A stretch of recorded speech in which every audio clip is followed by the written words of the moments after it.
अरे अरे अरे अरे अरे अरे यिनीहरूलाई हेर न आशीर्वाद आशीर्वाद आशीर्वाद आज त एक हक त गर्नुपर्छ मैले कस्तो मोटी बनाएर पठाएको थिएँ है भुक्क परेको फेरि मामाइजूमा पठायो सुकी बनाएर पठायो तेरो को आयो अरे लकी चाम खै त हात मिलाएको लकी चामलाई खै ढाडहरू दुखिरहेको छ अहिले त सन्चो भयो क्या आम्मा मामा के हो यार साली आउन साथ तिमीहरू त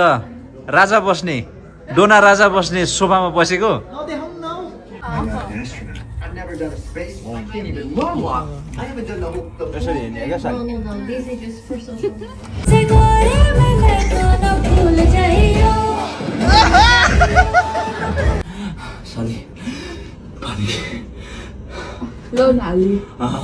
यहाँ सोल्टीको के काम छ त